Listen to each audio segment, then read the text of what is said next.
పరిమళించే కృతజ్ఞత, పరిమళించే కృతజ్ఞత. చూడండి ఆ మాట, ఆదికాండం 8వ అధ్యాయం 18వ వచనం నుండి 22వ వచనం వరకు. ఆదికాండం, నాతో కలిసి అందరూ చెప్పండి. కాబట్టి నోవాహును అతనితో కూడా అతని కుమారులను అతని భార్యయు అతని కోడండ్రును బయటికి వచ్చింది. ప్రతి జంతువును, ప్రాకు ప్రతి పురుగును, ప్రతి పెట్టయు, భూమి మీద సంచరించుచున్నవన్నీ వాటి వాటి జాతుల చొప్పున ఆ ఓడలో నుండి బయటికి వచ్చాను. అప్పుడు నోవాహ్ యెహోవాకు బలిపీఠము కట్టి పవిత్ర పశువులలోనూ పవిత్ర పక్షులన్నిటిలోనూ కొన్ని తీసుకొని ఆ పీఠము మీద దహన బలి అర్పించెను. అప్పుడు యెహోవా ఇంపైన సువాసనను ఆగ్రానించి, ఏం ఆగ్రానించాడట? ఆ సువాసన ఎలా ఉందట? ఇంపైన సువాసన. ఏంటి ఆ ఇంపైన సువాసన ఇచ్చిన బలి? నోవాహు కుటుంబాన్ని జలప్రళయంలో దేవుడు కాపాడాడు.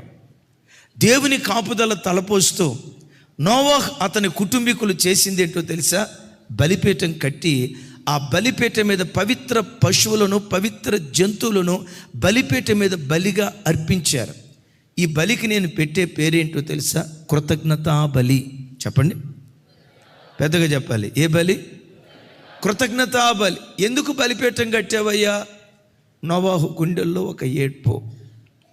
జలప్రళయంలో నా కళ్ళు చూస్తుండగా భూమి మీద ఉన్న సమస్త ప్రజలు హతులైపోయారయ్యా, జలప్రళయంలో కొట్టుకొని పోయారయ్యా.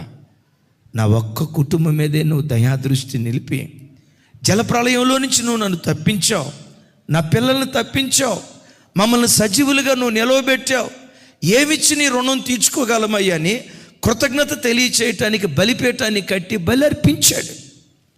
దేవుడు చేసిన మేళను జ్ఞాపకం చేసుకుంటూ అర్పణ అర్పించడానికి బలిపీఠాన్ని కట్టి అర్పణ అర్పించాడు.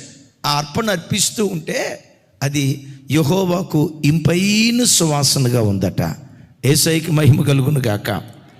దైవజనమా, ప్రభు బిడ్డలుగా నీ జీవితంలో కూడా, నీ జీవితంలో కూర్చున్నా, లేచినా, త్రోవను వెళ్తున్నా, ప్రతి క్షణం నువ్వు పుట్టిన నాటి నుండి నేటి వరకు దేవుడు నీకు ఏ మేలు చేశాడో ఆయన చేసిన ప్రతి ఉపకారాన్ని తలపోస్తూ నీ హృదయమే ఒక బలిపీఠంగా మారి, హృదయపు బలిపీఠం దగ్గర నుంచి కృతజ్ఞతా స్తోత్రాలు బయలుదేరితే ఆ కృతజ్ఞతా స్తోత్రాలు దేవుడైన యెహోవాకు ఇంపైన సువాసనగా ఉంటాయట.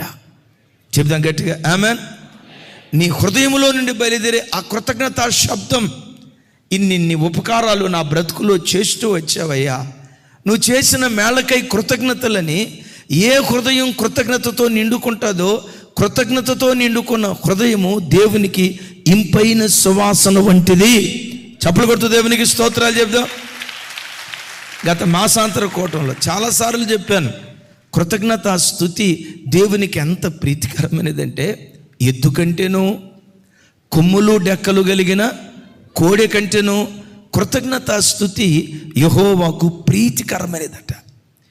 10 లక్షల రూపాయలు దేవునికి నువ్వు కానుక పెట్టిన దానికంటే దేవుని సన్నిధిలో మోకరించి, దేవా, సిలువలో నువ్వు చిందించిన పవిత్ర రక్త ధారల ద్వారా రక్షణను నాకు భిక్షగా దయచేసావు, నీకు కృతజ్ఞతలేసయ్యా.